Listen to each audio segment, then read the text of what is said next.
Chapter 1. 5 Years of Sacrifice. Marcus Hayes adjusted the cuffs of his shirt as he stepped into the elevator, the soft hum of the building's machinery almost familiar enough to soothe his ever-present tension. 6:14 a.m. The same time he arrived every morning, 5 days a week, sometimes 6, even on holidays, even when he had the flu last winter and Emily begged him to stay home. He didn't, not because he loved the grind, but because Marcus took pride in his word. When he committed to something, he followed through. No shortcuts, no slacking, no excuses. Especially not here at Alden Ventures, the mid-sized logistics company owned by his father-in-law, Charles Alden. When Charles first offered him a management role 5 years ago, it came with a caveat disguised as a compliment. "You're not just joining a company, Marcus," Charles had said, clapping a hand on his shoulder. "You're helping carry the family legacy." Back then, Marcus had believed him. Now, he wasn't so sure. The elevator doors opened to the third floor, revealing the operations bullpen, rows of desks and screens, all humming to life as the first wave of employees trickled in. Marcus strode through the open space with a nod to Sharon at reception and a half-smile to Kenny, the junior logistics planner who always looked startled before coffee. In his corner office, Marcus powered up his dual monitors. The digital dashboard greeted him with a cascade of updates, freight statuses, warehouse reports, carrier alerts.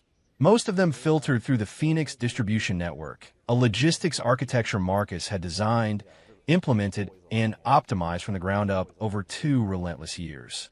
He glanced up at the whiteboard across the room, still marked with colored diagrams and acronyms only he fully understood. Phoenix had saved the company millions and landed Alden Ventures 3 national accounts, including the Grinshaw contract, which Charles bragged about at every board meeting. Marcus leaned back in his chair and exhaled through his nose. 5 years.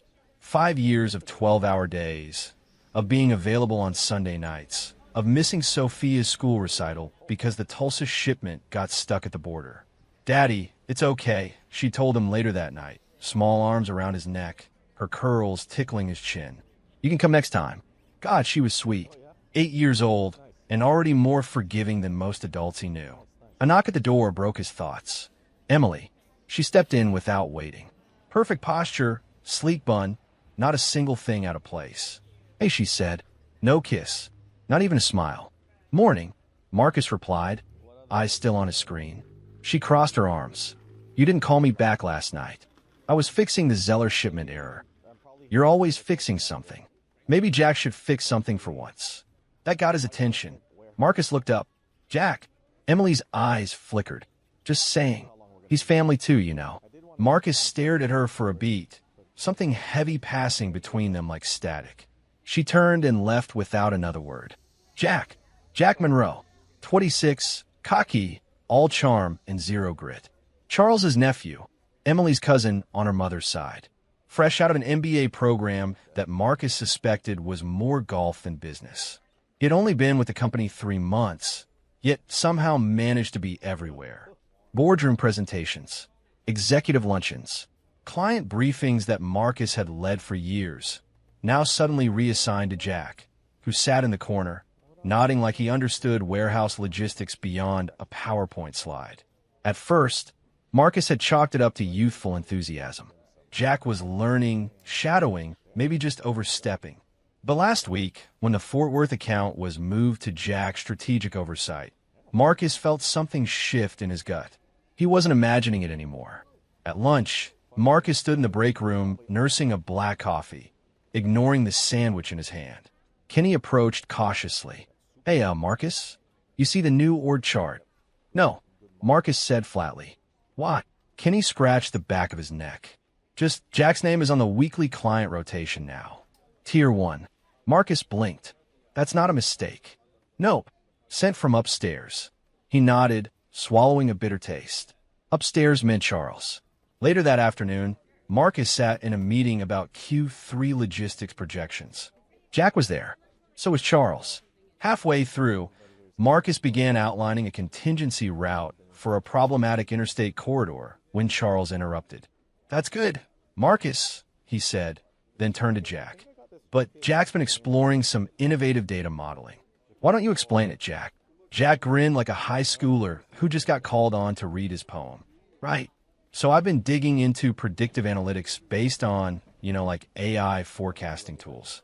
Big data stuff. Marcus blinked. And I think we can save cost margins by pre-assigning carrier availability through machine learning batching before actual delivery windows hit. Marcus resisted the urge to rub his temples.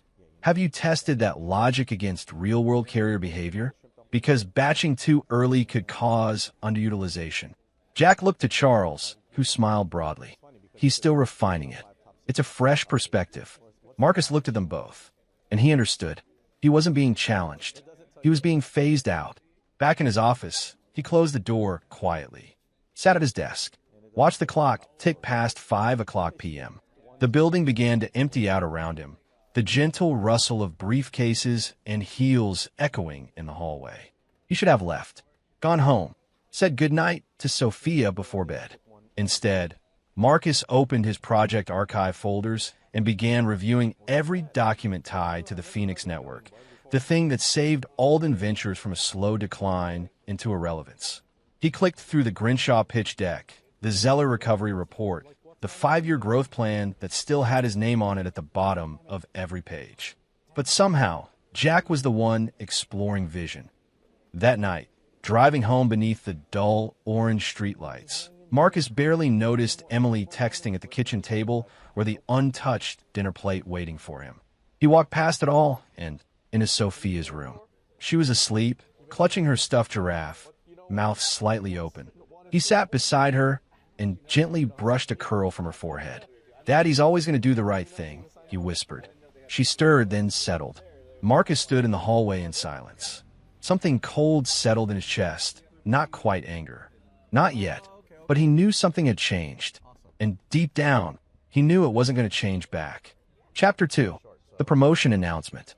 The conference room was buzzing long before the meeting began. Alden Ventures didn't usually gather the entire floor on a Monday morning. That in itself was suspicious.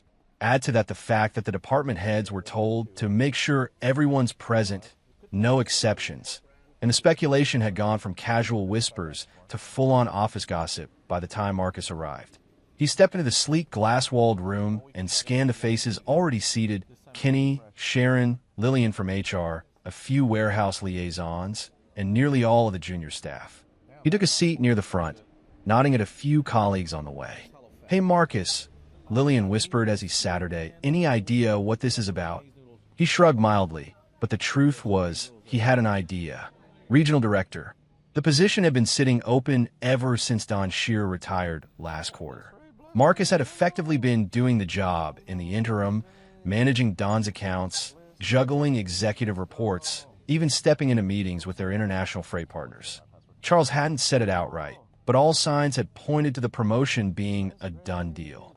Charles knew the numbers. Knew Marcus had led every major operations win in the last 5 years. It was time. Finally. "Morning, everyone."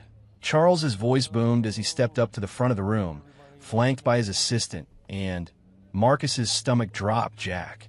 The kid wore a tailored blazer over a turtleneck, looking like he'd walked off a startup magazine cover. He nodded coolly as a few people greeted him.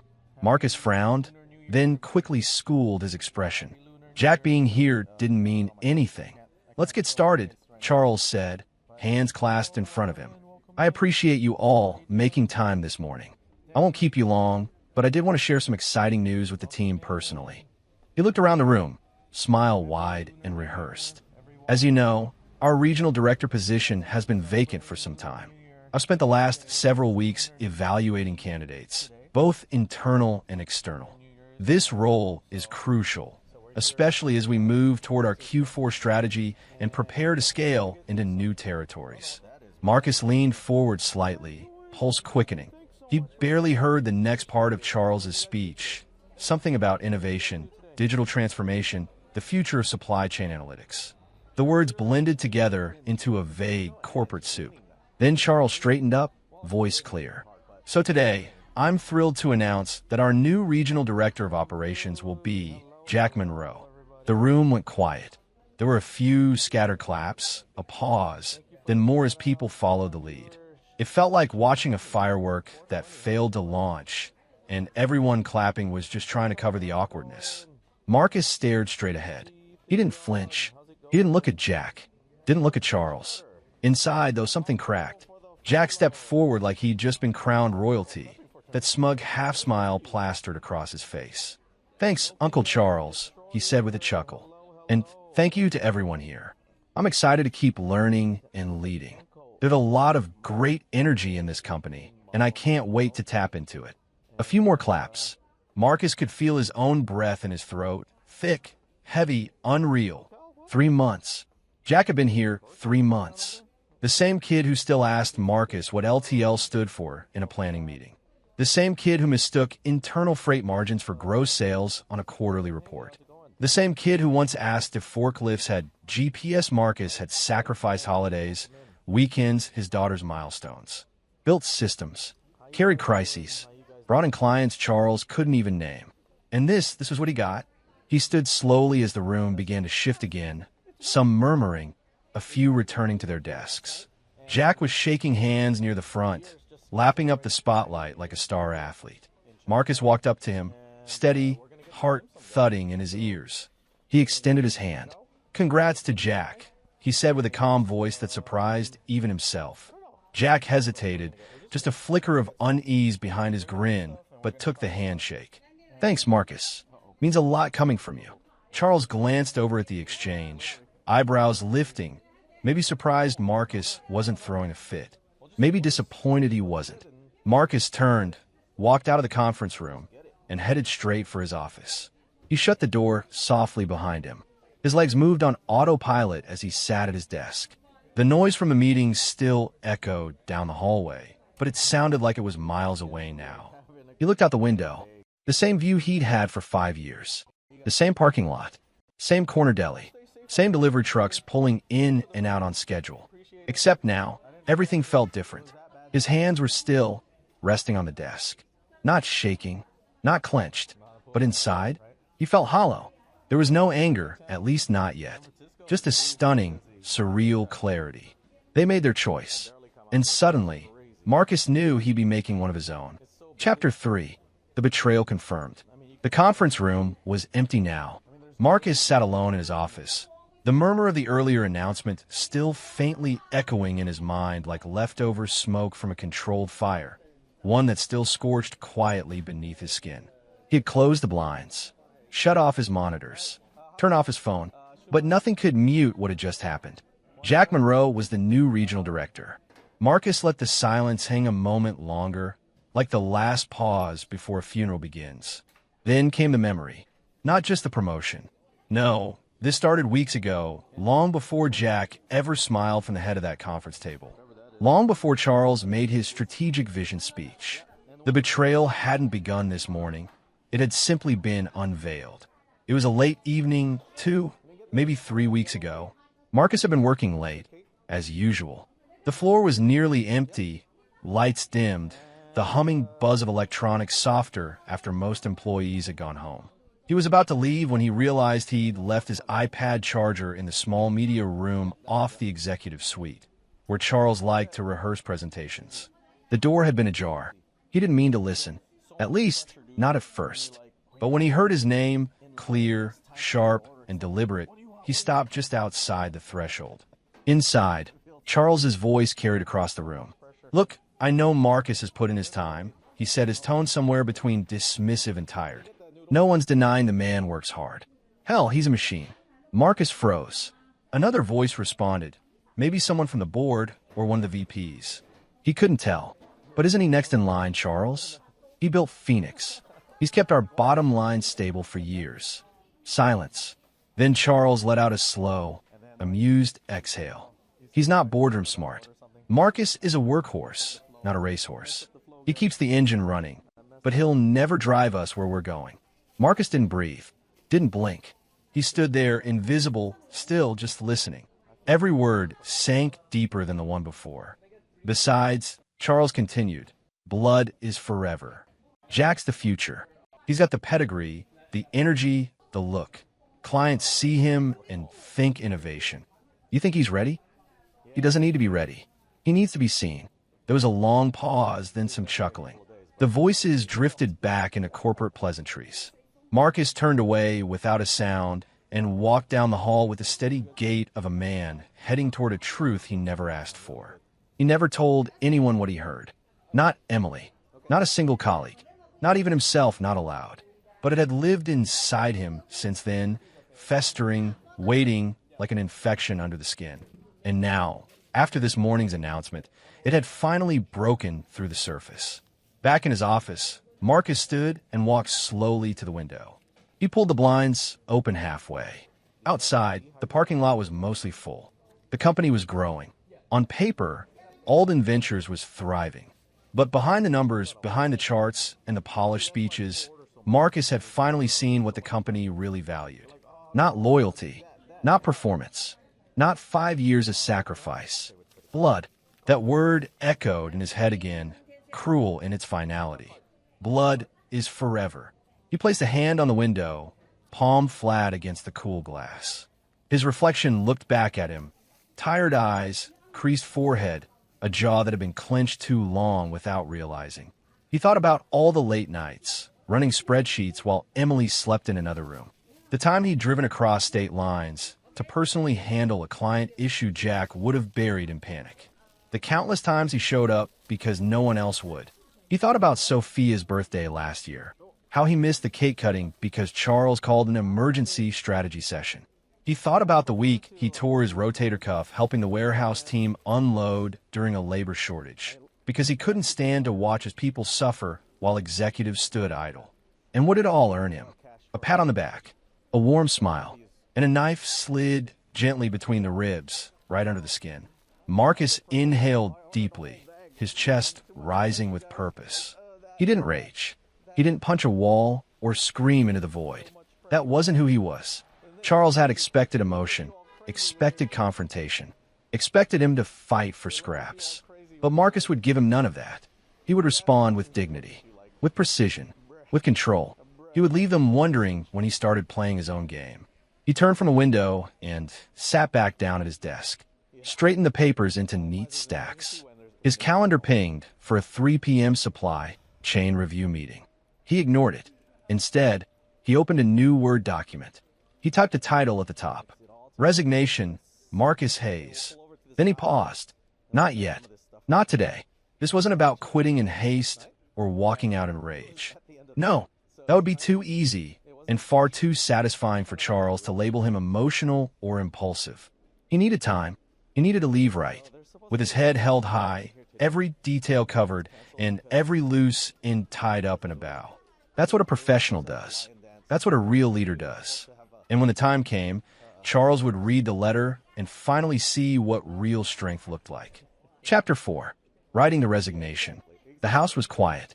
It was nearly midnight, and the only light came from the soft glow of Marcus's laptop screen, casting a pale hue over the dining table. The world outside the windows was still. Only the occasional passing car disturbed the silence. Inside, Marcus sat hunched over his keyboard, fingers resting, unmoving.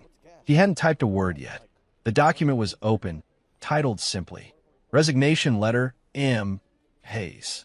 He rubbed his eyes, leaned back in the chair, and looked toward the hallway. His daughter's bedroom door was closed. A sliver of warm, amber light from her night lamp peeked under it. That gentle glow was the only softness in the house lately. He exhaled slowly and closed his eyes. What was this all for? 5 years of loyalty. 5 years of carrying a company that never once offered him a title he didn't have to earn twice as hard for. 5 years of swallowing pride, sacrificing weekends, missing Sophia's moments from meetings that could have been emails. He thought of her that morning, standing at the front door with her backpack, waving to him before the school bus pulled away. "Are you coming to the science fair next week?" she had asked. He hesitated. "If work lets me," he had replied, forcing a smile. Her eyes dimmed just a little, but she nodded, ever the understanding daughter. Marcus leaned forward now, placing his hands on the table like he was bracing against a storm. But the storm had already come. It had just worn a suit and smiled. He thought about Charles's words, still fresh in his ears. He's not boardroom smart, Blood is forever. Jack's the future. It wasn't just professional betrayal. It was personal. Deeply personal. This wasn't a stranger passing him over. This was his wife's father. The man who had stood beside him at his wedding. Who toasted to family unity while knowing full well he'd always consider Marcus an outsider. Marcus clicked into the document. 2. Charles Alden subject. Resignation. Effective 2 weeks from today. His fingers hovered again. He didn't want it to sound bitter. He didn't want it to sound passive-aggressive. He didn't even want it to sound disappointed. He wanted it to sound finished. Complete. Decided. Done. Not a single syllable of permission-seeking left. He began typing. Dear Charles, after careful thought and consideration, I've decided to resign from my role at Alden Ventures, effective 2 weeks from today's date. He stopped again. Backspaced. No, that wasn't his voice. He stood up, walked into the kitchen, poured himself a glass of water, and stared at the fridge covered in magnets and crooked school drawings. One paper in particular caught his eye. My hero, my dad, written in marker, decorated with glitter. Sophia's handwriting, crooked and confident.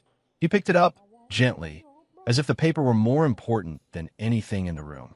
She had drawn him with a red cape, standing beside a truck, under a sky full of stars. At the bottom, in all caps, my dad helps everyone and never quits. The words punched straight into his chest. Marcus sat back down at the table, paper still in his hand. No, he wouldn't write this letter for Charles. He would write it for himself, for his daughter, for the man he was when he still believed effort mattered more than bloodlines.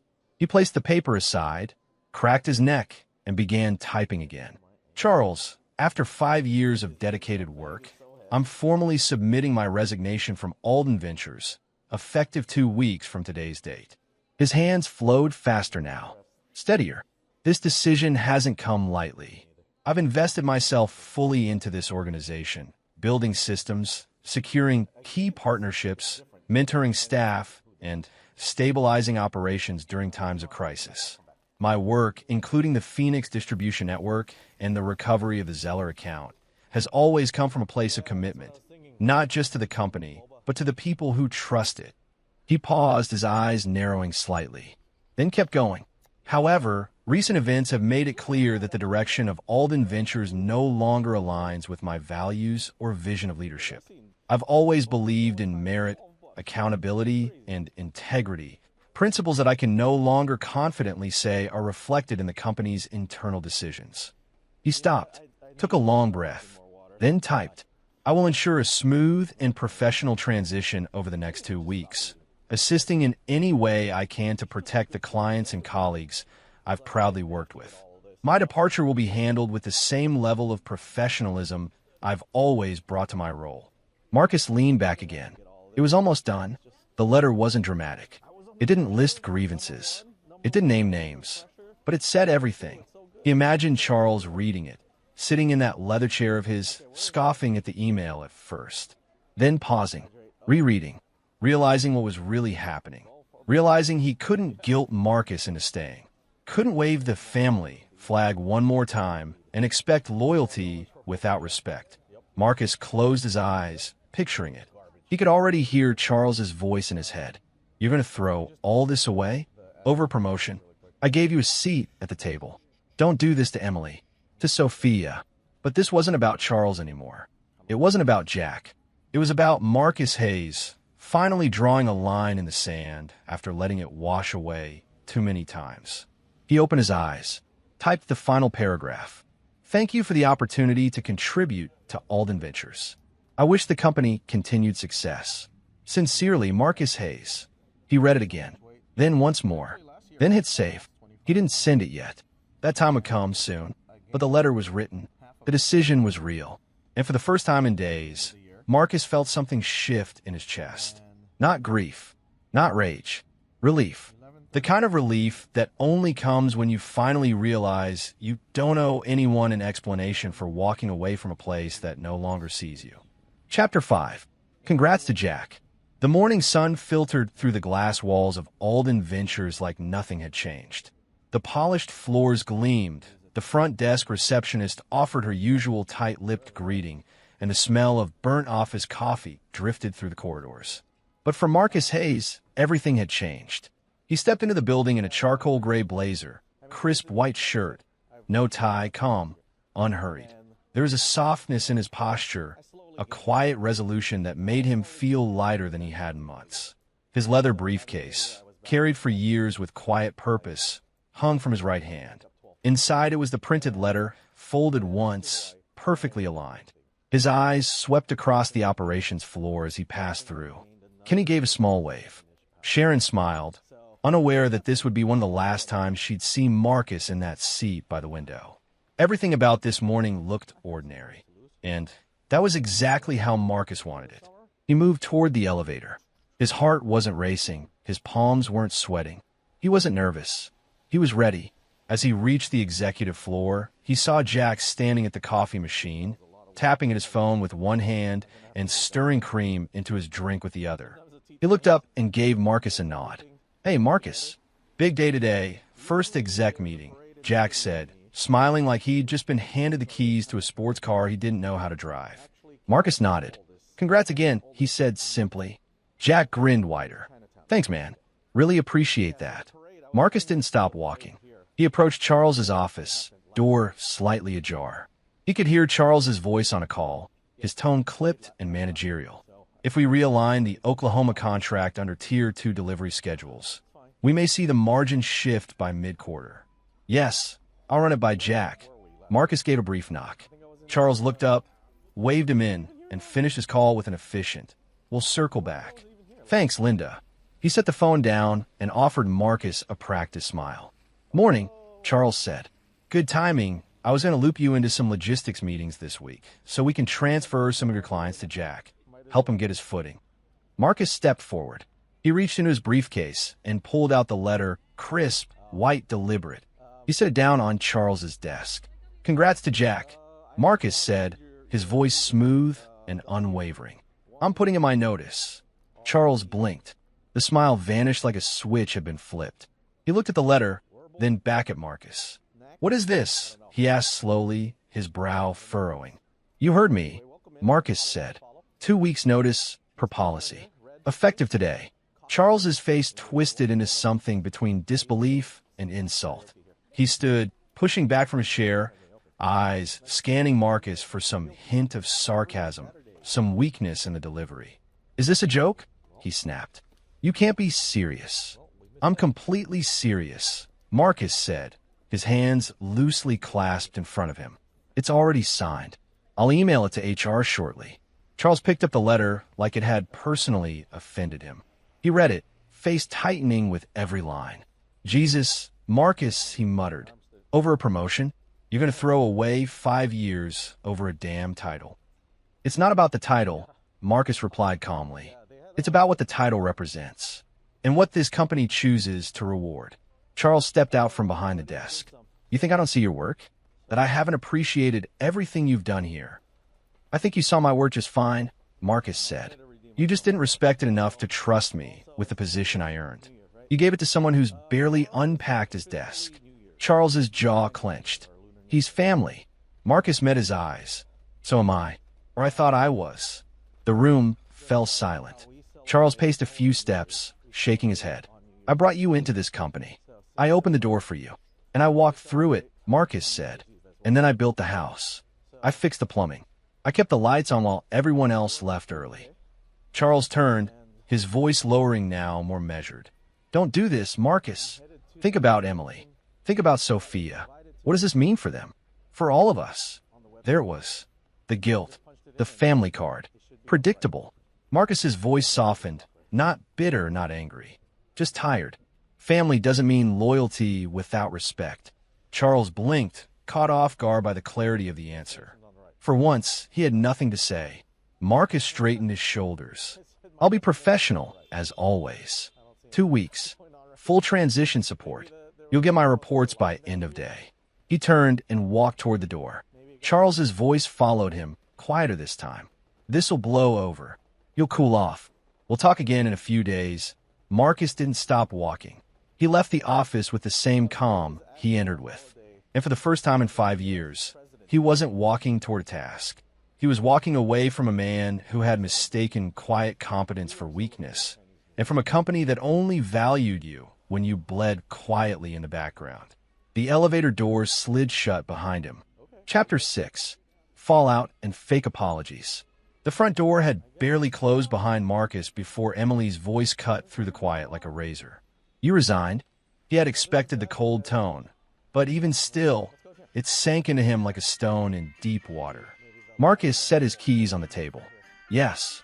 Emily stood by the kitchen island, arms crossed, her expression somewhere between disbelief and fury. Her voice trembled slightly, not with sadness, but with pressure barely held back. Are you serious? You actually quit. I handed him my 2-week notice, Marcus said calmly. It's done. Emily shook her head and laughed bitterly. Unbelievable. Absolutely unbelievable. So what? Now you're just throwing everything away because you didn't get a promotion. Marcus's jaw flexed. It's not about the title, Emily. It's about the respect that should have come with it. You know how hard I've worked.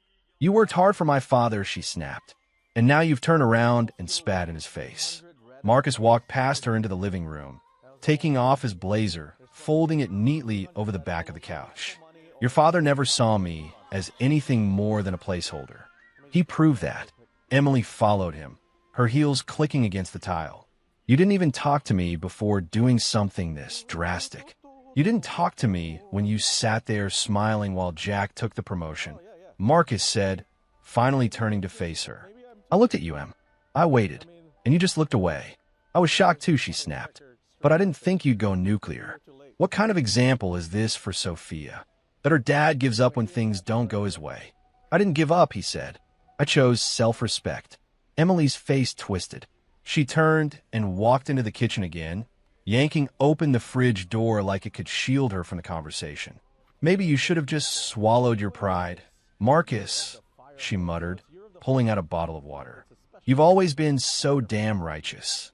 Marcus didn't argue, because she didn't get it, and maybe she never had. The next morning at Alden Ventures was unusually quiet. There was no warm welcome from Charles, no morning email blast from HR, just a tense hum throughout the floor. People glanced at Marcus with a mix of surprise and curiosity, like they were watching a ghost walk through the halls. Word had gotten out.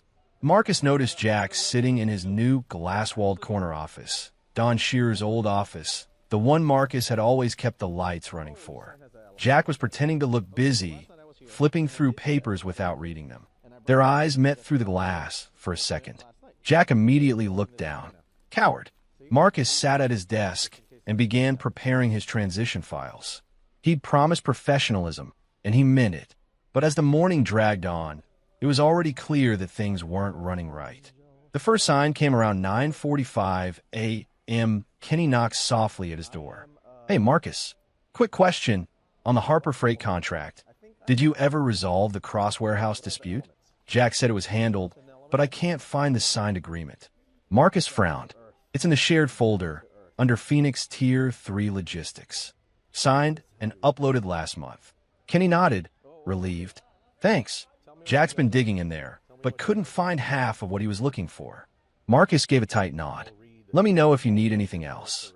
By noon, Sharon came by with a question about the client escalation process Jack had tried to simplify.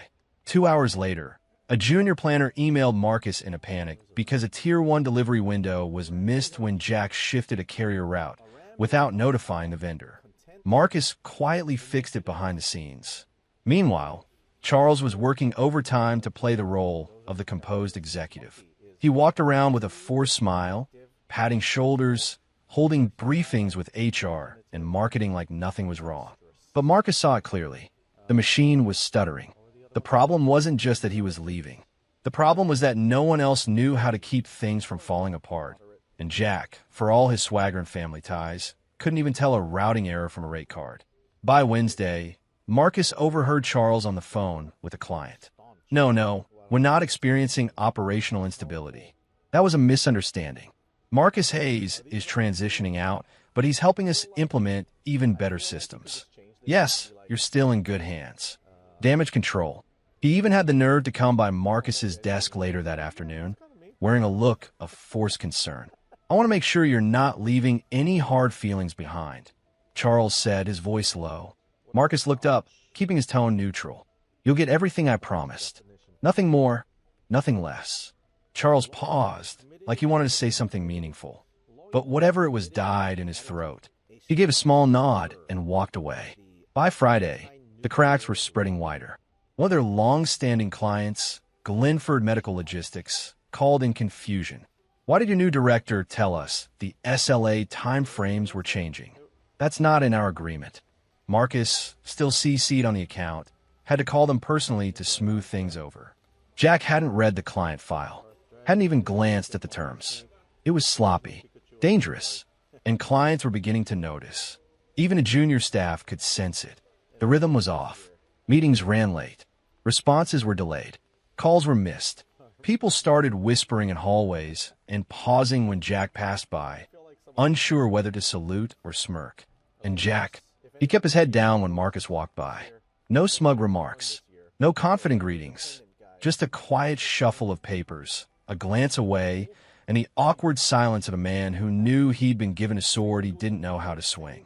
By the end of the week, Marcus had resolved 3 operational issues Jack had caused, 2 client complaints, and submitted a 12-page transition report so detailed it would have made a consultant blush. He did it not for Charles, not for Jack, not for Emily, but for the people who'd trusted him, the people he'd mentored, the clients who'd shaken his hand and signed because he followed through. He wouldn't let them suffer just because Charles wanted to play kingmaker. And still, the foundation was cracking. Chapter 7. Exit with Integrity. Marcus arrived at the office precisely at 7:58 a.m. on Monday morning, the start of his second and final week at Alden Ventures. The front desk girl, Lacey, gave him a quiet smile as he stepped off the elevator. "Morning, Marcus," she said. "Good morning, Lacey." He returned her smile with the same calm professionalism he'd been holding like a shield since submitting his resignation.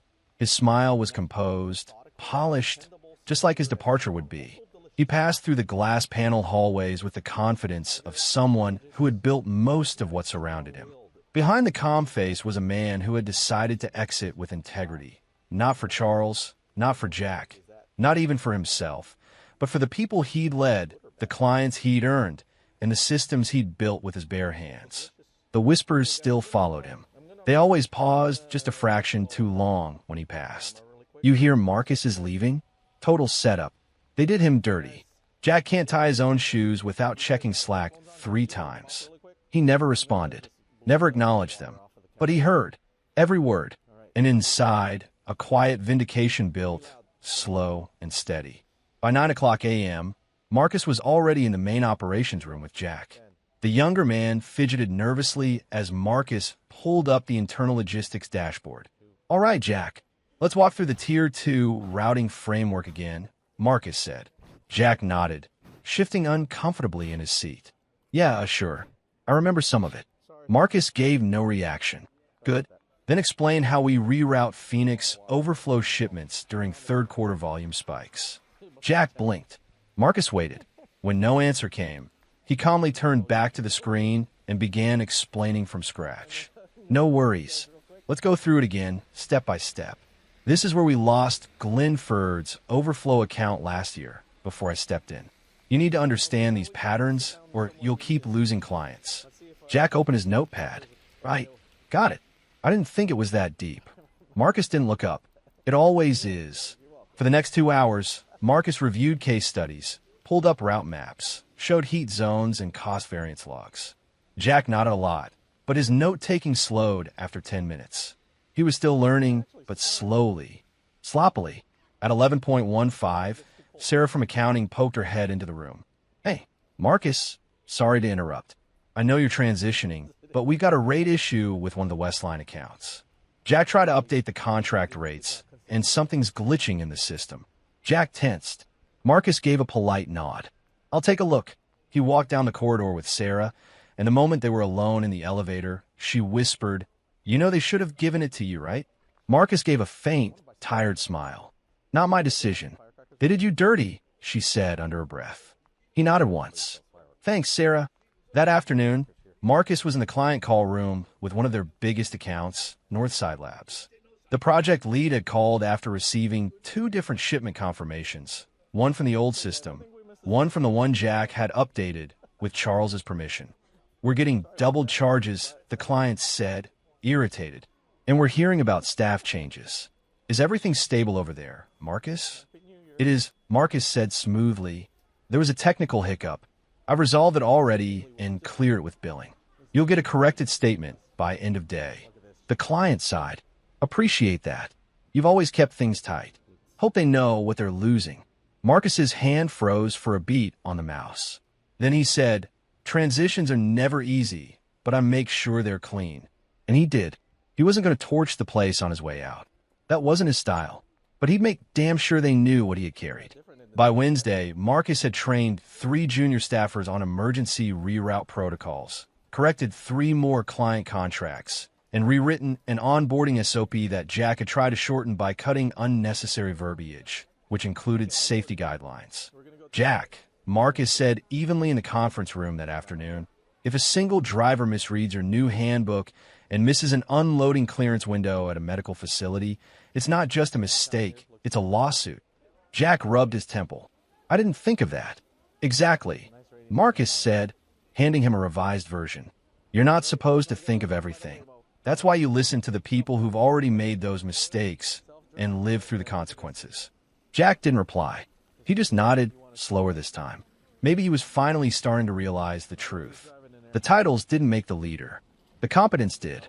On Friday, the last email Marcus sent from his Alden Ventures account was a detailed summary of remaining transition items, with action items, responsible owners, and contact information for clients who requested specific continuity plans. He CC'd Charles, Jack, and the operations team. At the bottom of the email, he signed off simply, "Thank you for the opportunity to lead with integrity. Marcus Hayes." He stood up, tucked his company badge into a sealed envelope, and placed it on the corner of his desk. One by one, coworkers began trickling by. Darren from Fleet Scheduling gave him a firm handshake. "You were the only reason this place didn't collapse years ago." Linda from HR hugged him awkwardly. "I never said it, but I learned more from your monthly reports than from any leadership course I've taken." Nina from Routing Logistics whispered on her way out, "You're a better man than they deserved." He smiled, but didn't let it swell in his chest. He wasn't looking for validation. He just wanted to leave things better than how he found them. And he had. The last person to approach was Kenny, who had worked under Marcus for nearly 4 years. "They can replace the chair, Marcus," he said quietly, nodding toward the office. "But they can't replace the man." Marcus held out his hand. Kenny took it with a solemn nod. "Thanks, Kenny. Keep it steady." Marcus turned, took one last look at the floor he had held together for 5 long years, and walked out without another word. Chapter 8. Industry recognizes Marcus. Marcus sat at his kitchen table late that Sunday night, the quiet hum of the refrigerator the only sound in the house. His 2-week notice was behind him, and Alden Ventures, his second home for 5 long, grinding years, was now just a memory. His laptop screen glowed softly in front of him, a half-composed email draft open. The subject line read simply, "Checking in, Marcus Hayes." He stared at the blinking cursor. Then, without further hesitation, he began typing. "Hi, Olive. Hope you're doing well. I wanted to reconnect and let you know I'm exploring new opportunities. I've wrapped up my time at Alden Ventures and am open to having a conversation about possible roles. Best, Marcus Hayes." He clicked send. Then he drafted another, this time addressed to Rudy Marlowe, an old contact from the freight optimization world who ran things over at Westline Logistics. "Rudy, it's been a while. I recently stepped away from Alden Ventures and thought of you immediately. If you're still expanding in the Southwest region, I'd be glad to discuss whether I could contribute." Warmly, Marcus had felt strange, sending out feelers again after so long in one place. But Marcus wasn't just looking for another paycheck. He was hunting for respect, real, earned, no bloodlines attached respect. The next morning, the replies came faster than he expected. By noon, Olive Brooks was on the phone with him. "Marcus Hayes," she said with a voice as crisp as he remembered. "The legend of Phoenix. I thought you were never leaving Alden Ventures." Marcus chuckled. That's what I thought too. What happened? She asked. I decided it was time, he said evenly. They promoted someone else, someone who'd only been there 3 months. Olive paused. Let me guess, he was related to the top brass? Nephew of the CEO, Marcus replied. She let out a sharp sigh. Classic. Well, their loss. Appreciate that. I'm serious, she said. You're the reason Phoenix turned into a distribution hub. I watched your quarterly performance breakdowns. Hell, I stole 2 of your spreadsheet models for our team. Don't sue me. Marcus laughed. Glad they were useful. More than that. Listen, we're building out a full Southwest expansion, cross-dock, freight tech integration, last-mile analytics. I need someone who's not afraid to make the blueprint and drive it. I'm talking ownership. Marcus, not babysitting. He leaned forward. Tell me more. That evening, just after dinner, his phone buzzed again. This time it was Rudy Marlowe, voice like gravel and warmth. Marcus, my man. Rudy bellowed. What's this I hear about you being a free agent? Hey, Rudy, Marcus said, smiling as he leaned against the kitchen counter. Word gets around. Damn right it does. You're the guy who turned Phoenix into a lean, mean freight machine, yeah? I still show my team that heat map you presented in St. Louis. Marcus chuckled. I remember that one. It was a good day. I've got room for you here, Rudy said without missing a beat. We just opened a regional command office in Dallas. Westline's hungry, and I need someone who's already survived the corporate wolves. Marcus felt the tension rise just a little. What kind of role? Senior regional director. Budget authority. Build your team. Run it like you see fit. I've been looking for a no-bullshit operator, and buddy, your name's top of the list. I appreciate that, Rudy. A lot. I mean it. I know you probably got other options. Hell, everyone does these days, but you and I? We'd run the place. They talked logistics, scoped the org chart. The numbers were good. Real good. Marcus hung up feeling. Wanted. Not tolerated. Valued. The next few days were a swirl of emails, interviews, and offers. Both Horizon Tech and Westline were serious. They didn't just offer positions, they pitched visions. Westline dangled a big title, immediate control, and a generous stock package. But Horizon Tech? Horizon offered something deeper. Autonomy, yes, but also alignment. Their leadership culture wasn't performative. Olive even included him in a leadership strategy session just to observe. The tone of the room was sharp but collaborative. People disagreed, but they listened. No puffed-up egos, no legacy families with a nephew problem. Just operators, thinkers, builders. The kind of people Marcus had always tried to be around. He reviewed both contracts, laid them out side by side on the dining room table. Emily walked past him without a word. The silence between them had grown louder since the resignation. He didn't pursue her. Not anymore. Sophia, his daughter, peeked into the room. Are those job things? He smiled and nodded. Yeah, looks like I've got 2 pretty good ones. Are they better than the one with Grandpa Charles? She asked innocently. Marcus paused, considering his answer. They respect me more, he said finally. That makes them better. She nodded, satisfied, and skipped off down the hall. He stared at the offers for another few minutes. Then he reached for his pen and wrote 3 words across the Horizon Tech contract. Let's do this. By Thursday, he was on a video call with Olive again. You're choosing us? She asked, pleased. I am. I won't make you regret it, Marcus. He smiled. I know. Chapter 9. Thriving at Horizon. 6 months had passed since Marcus Hayes had signed on with Horizon Tech, stepping into the role of director for Southwest operations. The office buzzed with a different energy, one that welcomed his ideas and rewarded his dedication without the shadow of nepotism. The morning light poured through floor-to-ceiling windows in the Dallas headquarters as Marcus arrived. His steps were purposeful, reflecting a renewed confidence that had been absent during his final months at Alden Ventures. Inside the glass-walled conference room, Marcus reviewed the latest operational dashboard with his team. Charts displayed increased delivery efficiency and lowered fuel costs, clear results of the strategies he had implemented. Thanks to the new route optimization algorithm, our on-time deliveries improved by 15% in the past quarter, Marcus noted, tapping the screen. That translates directly into better client satisfaction and cost savings. Sarah, One of his senior planners smiled. The drivers are also happier with a new scheduling, less overtime, and more predictable shifts. Marcus nodded. Building a loyal team means listening to them as much as driving performance. Later that week, he conducted a training session on integrated freight analytics. His approach was different from what he had experienced before.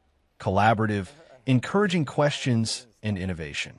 Junior staffers were eager to contribute, a stark contrast to the tense atmosphere Marcus had left behind. As Horizon's Southwest network expanded under Marcus's leadership, word spread beyond the company. Industry publications began to take notice. One morning, Marcus's assistant handed him a freshly printed copy of Logistics Today. The cover featured a headline: Horizon Tech's Southwest operations soar under new leadership. Inside, the article praised Marcus's operational expertise, highlighting the growth in network efficiency and the emphasis on workforce engagement. It quoted clients applauding Horizon Tech's improved service quality and responsiveness. Marcus read the piece quietly in his office, a faint smile touching his lips. It was recognition not bought by family ties, but earned through hard work and integrity. The progress wasn't without challenges, but Marcus faced them with the steady resolve that had defined his career. He was no longer fighting for respect. He was leading with it. And with every success, he built not just a better network, but a legacy worth remembering. Chapter 10. Alden Ventures Collapse. The morning news came like a thunderclap. Marcus sat in his sleek Dallas office, the soft glow of his laptop illuminating his focused face. The latest industry report had just landed in his inbox, and as he skimmed the headline, his breath caught for a moment. Alden Ventures loses 60% of major clients amid operational failures. He leaned back in his chair, the weight of those words sinking in. The company he had helped build, the company that had cast him aside, was unraveling faster than anyone had predicted. His phone buzzed. Olive Brooks was calling. Marcus, her voice was sharp but controlled. Have you seen the Alden report? I just did, he replied quietly. It's worse than we thought. Their clients are fleeing.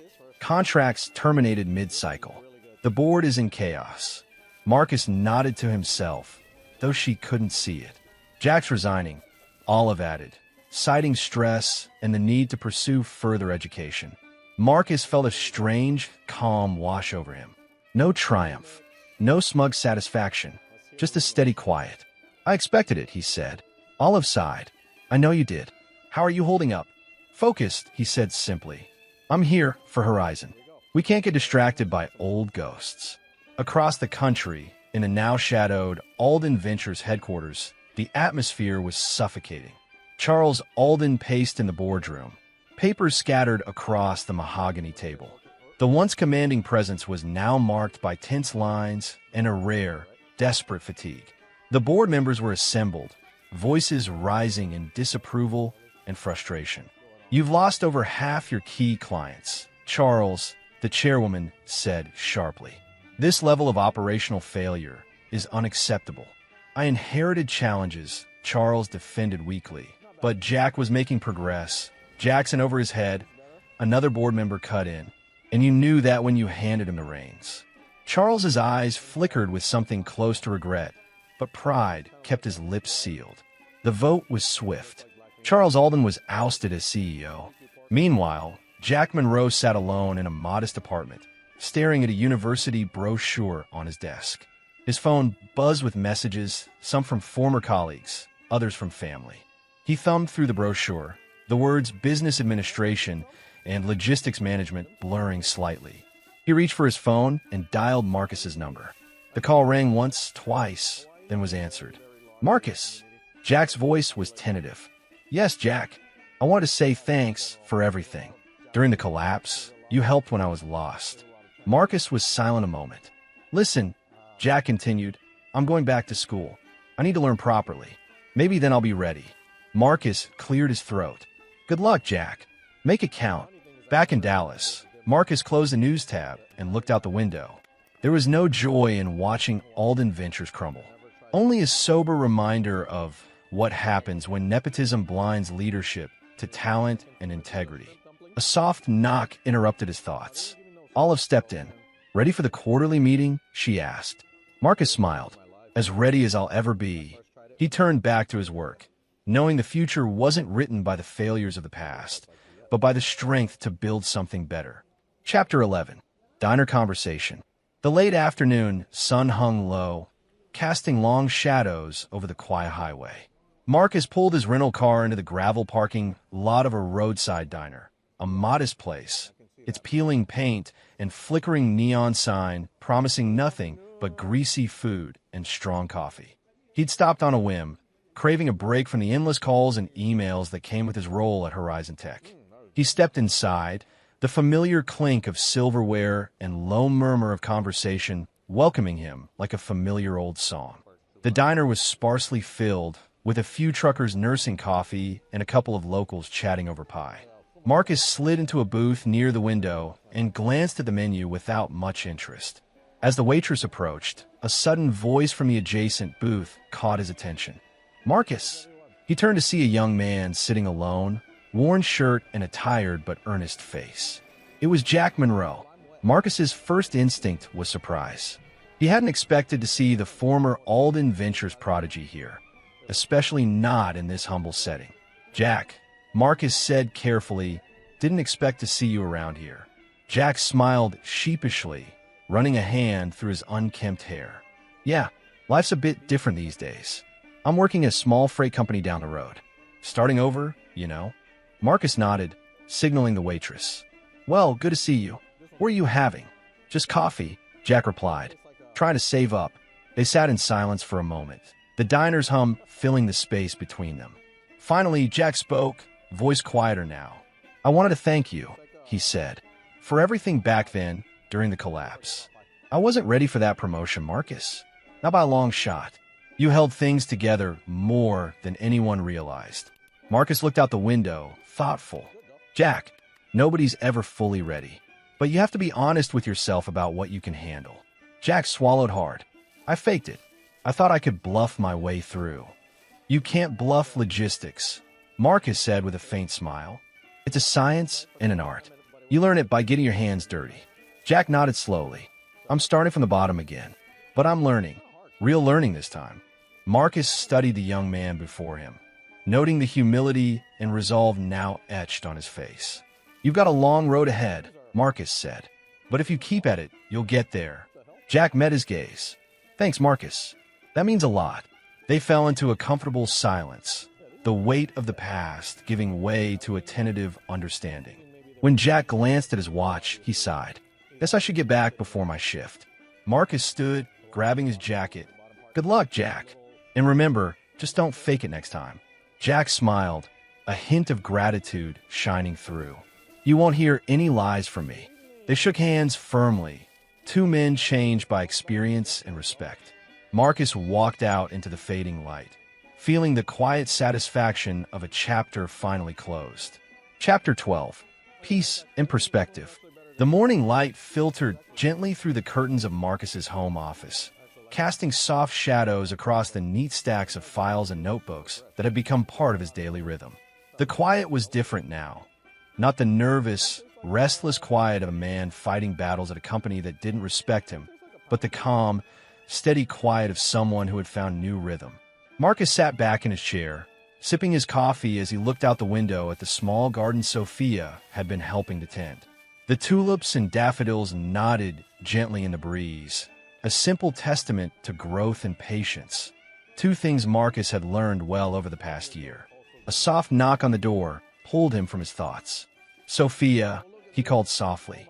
The door creaked open and his daughter stepped inside, her face bright with the innocence of youth and the quiet strength she inherited from her father. "Dad," she said, holding a drawing she'd made at school, a colorful depiction of a family under a big tree. "Look, I made this for you." Marcus smiled warmly, setting his coffee aside as he took the drawing. "It's beautiful, Sophia. You're quite the artist." She grinned shyly. "Mom says I'm getting better." He studied the drawing, the figures of a man, a woman, and a little girl under a sprawling tree, branches stretching protectively over them. "It's perfect," Marcus said. "Kind of like how I want us to be." Sophia's eyes brightened. "We are, Dad. You're always here now." That was true. Since leaving Alden Ventures, Marcus had reshaped his life. The long hours, the constant stress, the late-night emails, all of it had faded into the background. His role at Horizon Tech, while demanding, respected his boundaries and honored his expertise. More importantly, it allowed him the space to be present for Sophia. The weekend morning walks, the homework help sessions, the quiet dinners without distraction, those are the moments he cherished most. His phone buzzed, and he glanced at the screen. A message from Olive Brooks. "Quarterly report looks great. Team is inspired. Keep up the good work." He typed back a quick thanks and set the phone down. The work was meaningful, but it didn't define him. Marcus reflected on the year's journey. He remembered the sting of betrayal, the hollow ache of being passed over, the quiet resolve that had led him to walk away. He recalled the long nights drafting his resignation letter, the tense morning when he handed it over with a smile, and the 2 weeks of painstakingly holding the company's operations together while stepping away. He thought of Jack, humbled now, learning from the ground up. He thought of Emily, the fractured silence between them, a reminder that some wounds take longer to heal. And most of all, he thought of Sophia, the reason he had chosen dignity over desperation. Marcus smiled again, this time with a deep, abiding peace. Success, he realized, wasn't measured by titles or office keys or hollow promotions handed out because of family ties. Success was dignity, self-respect, the courage to walk away when you're no longer valued. He stood and walked over to the window, watching as Sophia played in the garden, her laughter ringing clear and bright. The future was still unwritten, but Marcus was ready, with grace, strength, and a heart finally at peace.